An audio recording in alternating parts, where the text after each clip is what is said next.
As a woman, do you know your risk for ovarian cancer? St. Louis Ovarian Cancer Awareness, next on City Corner.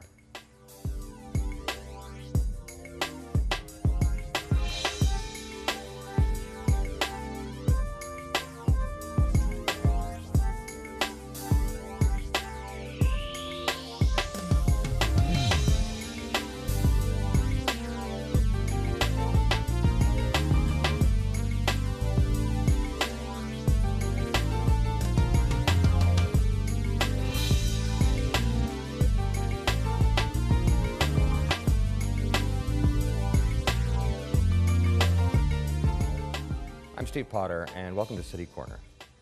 Every year, about 22,000 women are diagnosed with ovarian cancer, and every year, about 15,000 die of it.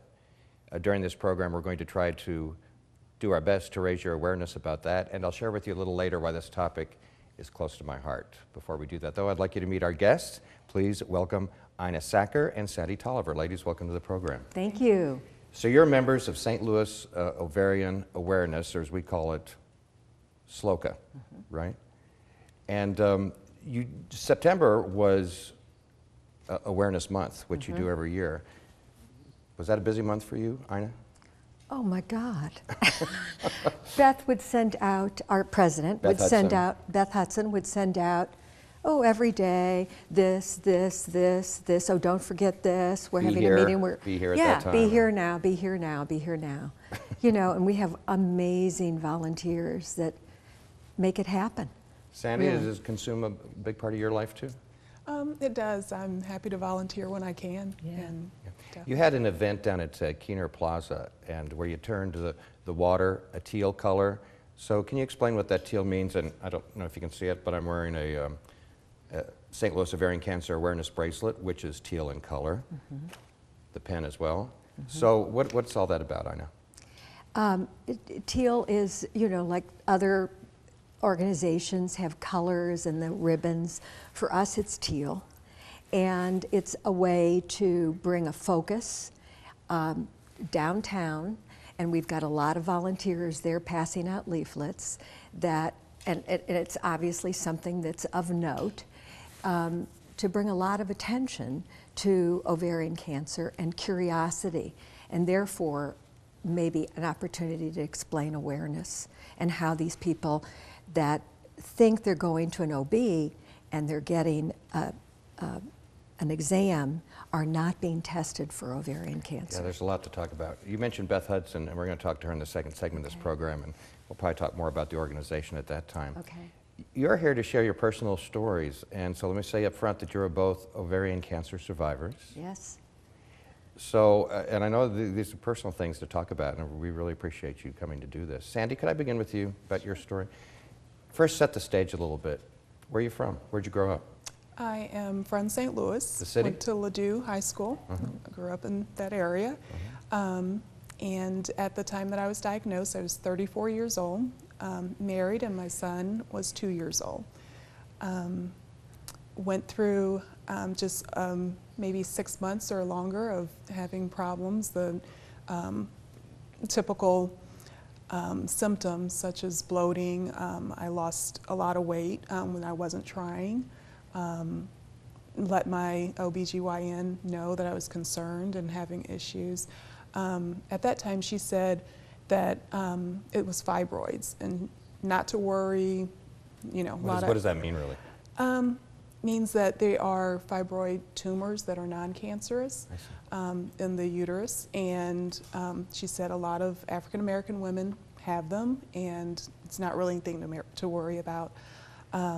The only thing to correct it would have been to have a hysterectomy.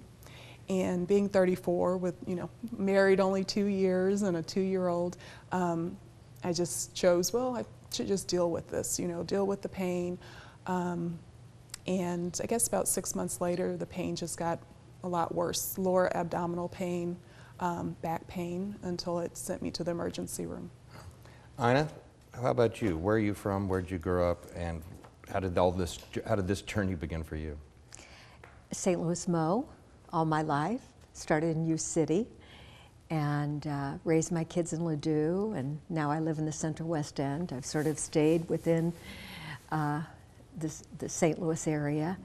20 years ago, I had breast cancer, and I've been on a cancer journey since then. I've had breast cancer, ovarian cancer, colon cancer, a reoccurrence of ovarian cancer, a reoccurrence of ovarian, and a reoccurrence of ovarian.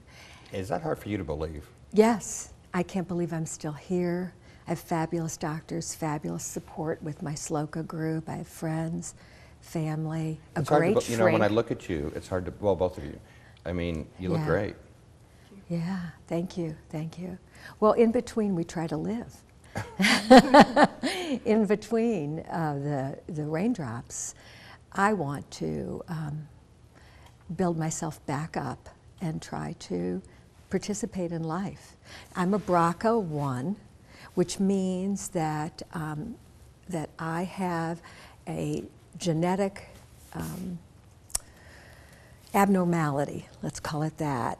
There's genes called BRCA1 and BRCA2 that are genes that can identify when somebody has the possibility of getting ovarian and breast cancer. I have BRCA1. It's prevalent in the Jewish Ashkenazi, which is the Eastern Europe group, because of all the inbreeding. And I have that gene, and I pass that on to my daughter. None of my sisters have it.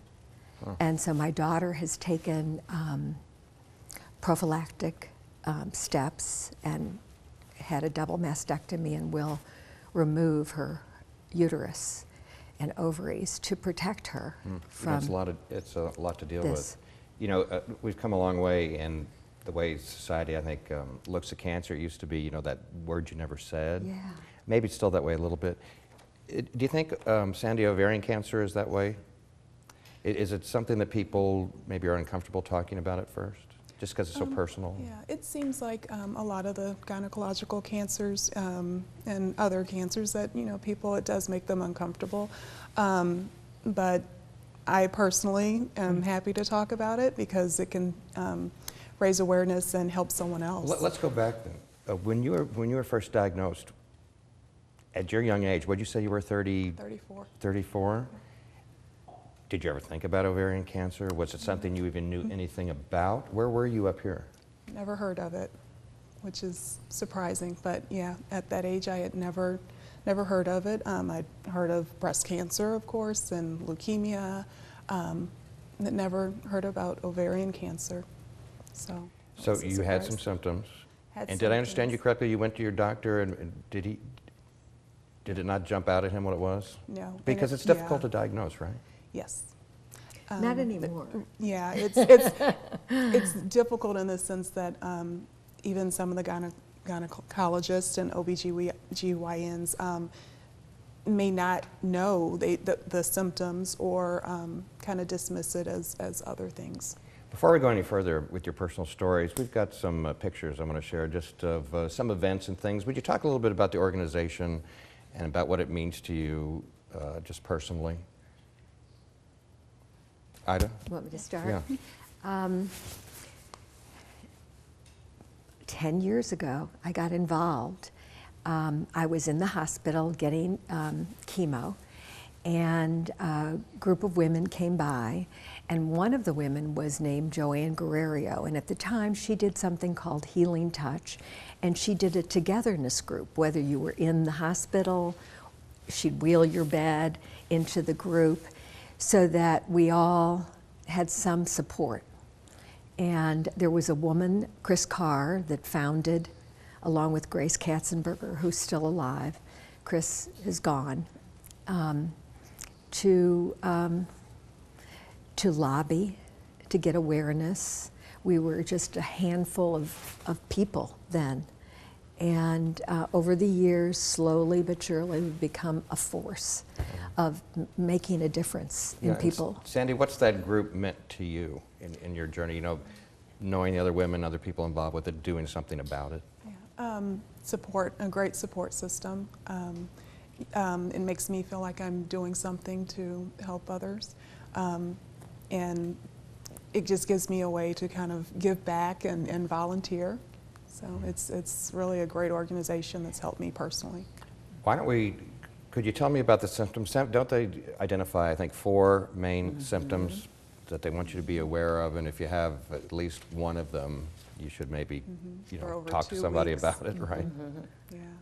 What are those? Bloating. Of the abdomen? Of the abdomen, abdominal pain, lower back pain, either weight gain or weight loss, kind of sudden. Am I missing one? Difficulty eating or feeling full quickly, Yeah. and urinary symptoms, urgency or frequency. And the secondary symptoms are fatigue, indigestion, back pain, pain with intercourse, constipation, menstrual irregularities, and unexplained weight loss. You know, or it's a lot of different things with, it's like anything else too. You might have some of those, it might be nothing, right? Right, but if it's going on and on and on for 2 and 3 weeks, consult the doctor. So once you were diagnosed, Sandy, what did your treatment involve? How long did that go on, and what can you share about that? From the time of going to the emergency room to being diagnosed and then starting treatment for me was within about a week and a half. Very quickly, surgery during that time as well. And after that, I went through 5 rounds of chemo, which lasted about 4.5 months.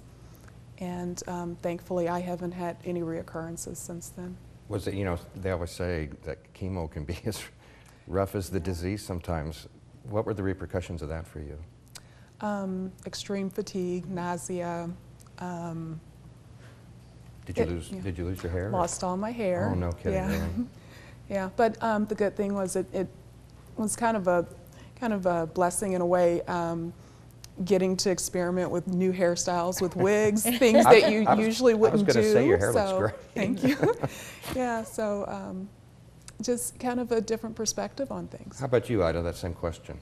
Here, I bought 3 different wigs because I was working for a very young company, young and cutting edge company, and they used to take my wigs off and put them on a very high broomstick and run around the office. This became a joke, and then they'd take my face and morph different wigs and decide which I looked best in. So it became it became a comedy, which helped me so much. Well, you know, that's a really good point I want you to bring up. How important is it to keep a sense of humor when you're going through something so personally devastating, Sandy? It's very important. Very important. And I've told the story when I first started chemo, and I'd come in with all the ladies and we're sitting in our chairs, and I'd be so just, you know, depressed and down. And there were several women, they come in, they're smiling, they're, you know, have makeup in their hair, and just really took from that. Right. And One final question for both of you before you go, just briefly. What's the good news? What can you say, what could your words of encouragement be to a woman out there now that might be about ready to deal with this? Well, if you could sit down with a woman right now that's starting to go through this journey, what would you say to her? It makes me want to cry that you have to deal with it, especially if you're new and you don't know there's an end and you feel like there's not an end. We have sister boxes, and we have ways to reach out to all of us that have been through this journey, and I hope you'll do that. It's not a death sentence anymore. Yeah, Sandy? Definitely, what Ina said, it's, you know, not a death sentence, something you know, have to deal with, but it does make you put life in perspective.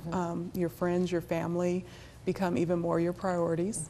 Well, we wish you many more years of health and happiness. And Thank you. you guys look Thank great, and looks like you're doing well. And I know it's a personal story. Thank you so much for sharing it with us today. I hope it's helped some people out there. Thank you. Thank you. You bet. Thank you. And we'll have contact information for this organization too. And when we come back, we're going to talk to Beth Hudson. And I also have a personal story to share with you. So we'll be back with more City Corner next.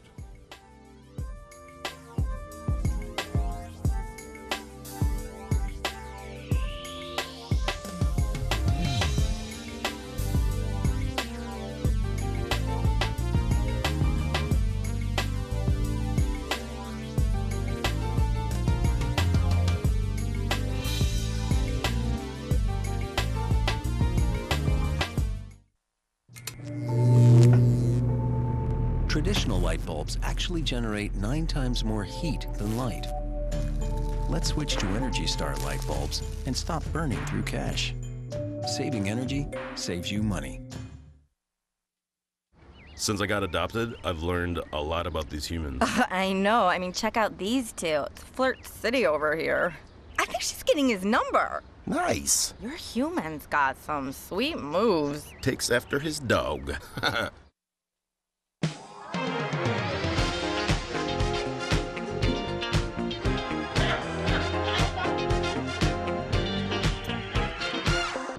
Hey St. Louis, I'm Cora Kay. Keep it right here on STL TV.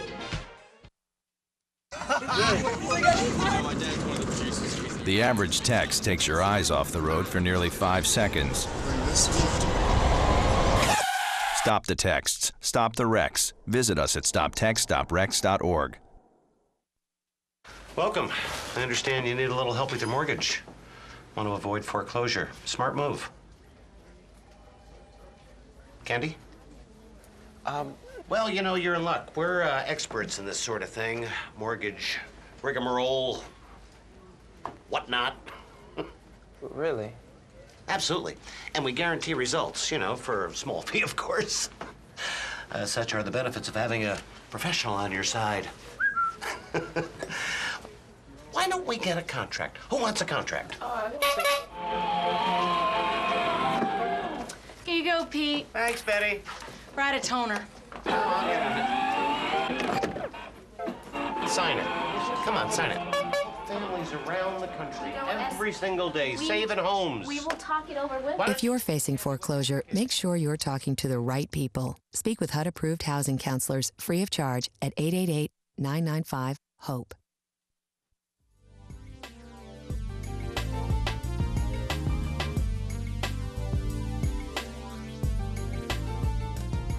I'm Steve Potter, and welcome back to City Corner.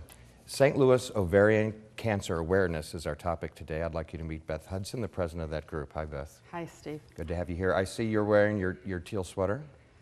I am. Teal's the color for ovarian cancer, as Ina said. It's really the color for all gynecological cancers, but we like to claim it as our own.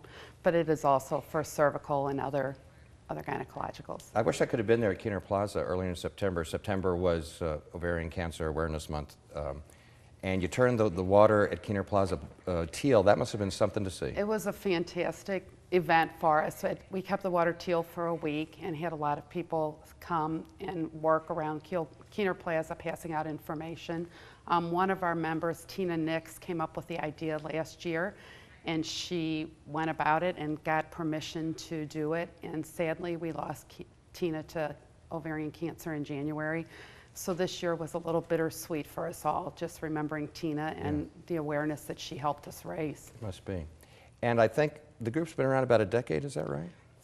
We celebrated our 10-year anniversary in June of this year. Yes. Well, you're the president of this organization, and you have your own story to tell because you too are a survivor. Yes. And we're going to talk about that. But I want to talk a little bit about why it's close to my heart too. It's one of those funny things. My mother died of ovarian cancer, and that was in January of 1989. And you know, it's one of those things when a parent dies, well, there she is. That's her high school picture, Clayton High School class of 1948. Okay. And that's my mom and my dad in 1953, the year that they were married. Marion Schurig was her maiden name, if anybody remembers her from back in the day. But, you know, I kind of put it in the back of my mind. She died in 1989. It's one of those things, you know, you deal with it, and then you try not to think about it. That's probably not mentally the healthiest thing to do, but that's what I did. And the last few years, I would see your ads for Ovarian Cancer Month, and every year I'd think, I should like volunteer or do a show or something in my mom's honor, and then I never would. And then this year, I realized, I hadn't realized it, that I'm the same age now, 57, as she was when she was diagnosed. And I thought, I'm going to do it this year. And that's why I contacted you. So that's my personal story. Everyone's got one. Everyone's got one. Everyone's got a story in general, but every ovarian cancer survivor has a story. And although there's a common thread that you hear a lot, as Sandy was talking about being misdiagnosed, and it's often diagnosed as other benign conditions. But even though everyone has a different story, they're all stories worth telling. Well, I can remember one thing my mom said to me one time was that something she'd learned. She said, you shouldn't ignore the symptoms. Boy, you know, I'll never forget that. That's kind of a human thing to do, isn't it? It really is, and especially with women who are busy raising families and working and taking care of a household, that women just generally have a tendency to put themselves last. Let me ask you this, Beth. My mother was 57 when she was diagnosed, and she died 2 years later. Is any of that, well, maybe I should back up. Are there any typical stories? Is that typical anyway or There not? really isn't a typical story.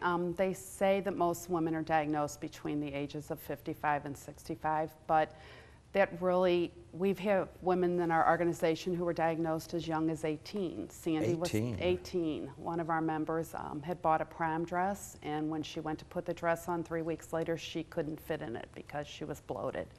And we love her story when she tells it because she ended up marrying her prom date. And she's now, I think, a 32-year survivor of ovarian cancer. You know, there's been so many strides in so many forms of cancer, but there's not a cure for ovarian cancer. That's so frustrating. There's not a cure, and sometimes people say, you know, we want to get a cure for ovarian cancer. Right now, what I think is our main objective is to come up with a diagnostic test. Because there is no true diagnostic test, women think because they've had a Pap test that they've been tested, but that tests for cervical and not ovarian cancer. There is no true diagnostic test. So right now, I think the first thing we're working for is to come up with a diagnostic test so people can learn of the disease earlier when it's easier to treat. Okay, well, can we talk about your story then? You have one too. You're a St. Louis girl also, right? I'm a St. Louis girl also. Yes, my story is a little bit similar to Ina's in the fact that we both have the BRCA gene mutation. The BRCA1 and BRCA2, that stands for breast cancer, BRCA. So people who have that gene mutation have a higher risk of developing breast or ovarian cancer. My sister Sue was diagnosed with ovarian cancer after about 18 months going from doctor to doctor with different problems, being told she had a urinary tract infection, being told it was menopause, being told she had irritable bowel syndrome, and she, like Sandy, ended up in the emergency room, and that's when she was diagnosed. So she went through treatment. She was a single mom, and I was her caregiver. I took her to every appointment, every chemo, everything all the way through. We sat together through it, and then she picked up a pamphlet about genetic screening. And she said to her doctor, should my siblings be screened? And he said, no, really, Sue, you need to be screened. And then if you have the gene mutation, then your sisters should, or your whole family. So Sue went through the genetic screening, found out she had the gene. We all went through the genetic screening. I found out I had the gene. So I went to my OBGYN, and she did a transvaginal ultrasound and a CA-125 blood test, and they both came back that I was fine. I was 52 years old at the time, and I was done having babies, and I didn't want to have to go through what I had been through with my sister. So I decided to go ahead and have a prophylactic hysterectomy, and they did it just a very short time after I was there, and when they opened me up, the cancer was there. How much advancement has there been since my mother died, January of '89, till now? Do you know, for one thing, in '89, they didn't even know about the BRCA gene mutation. So there's been advancement in that, and also just in the actual therapy. I mean, when you talk to people now, their entire way of being treated is even different than I was treated 5 years ago. So there's always new things on the horizon. Let's spend a moment and talk about your organization, St. Louis Ovarian Cancer Awareness. And we have some pictures of members and some events and things maybe you can talk about. You're busy through the year raising awareness and raising money to aid in research and that sort of thing. We do. We have events all through the year, and this is a picture of our Rise and Shine yoga event that this year was held at the beginning of September, and this is the walk from the cancer support community that we all participate in to raise money for the cancer support community. These are the nurses and staff at Dr. Elbendary's office, all with their Fight Like a Girl shirts on, and they're very supportive of our organization. This one is from I think that's Families Rock in St. Louis, the Jorgensen family puts on, and the money from that event goes to ovarian cancer research at Siteman. What would you tell women? Are all doctors, if you just have a general practitioner, does that doctor necessarily have the ammunition to understand what he's looking at? You know, we have a program within our organization called Survivors Teaching Students, that we have groups of women. There's about 20 women who do it, but we go out 4 at a time, and we talk to medical students and nurse practitioner students in the St. Louis area, and we each tell our story of diagnosis and survival, and we get great feedback from that, the students will say, I had no idea to look for this. And a lot of times your doctors don't know to look. My sister's own OB didn't know the symptoms. So she, I lost my train of thought. That's I'm okay. so sorry. I know you're always looking for help for volunteers. What could the average person do? Well, there's a lot of activities and a lot of things on our website that you can go to sloka.org and learn more about our organization and the things that we do. We do health fairs. We're always looking for offices, businesses that we can go and set up a booth or talk to people at their lunch and learns about the symptoms and signs of ovarian cancer. The name of our organization is SLOKA, with the A being awareness and not association. We have a 3-part mission, but awareness is our first part of our mission that we're the most diligent about. Right, so the bottom line is be aware of the symptoms, and if you have at least one of them, look into it. And if they persist, it's if you have the symptoms and it persists. And bottom line, how are you today? I'm doing great. I'm just happy to be here to celebrate every birthday and every day, and to hopefully get out and spread the word and save someone else's life like my sister saved mine. Well, we're going to have some contact information come up. Remember, September is Ovarian Cancer Awareness Month, but it's something that goes on all year, really. All year. So if you're interested, if you know someone that's gone through this, or you just care about people, get involved with the organization. Yes, thank Beth you. Hudson, thank you for sharing your story with us Thank you, today. Steve. I hope we've reached some people. Thank you. Thanks so much.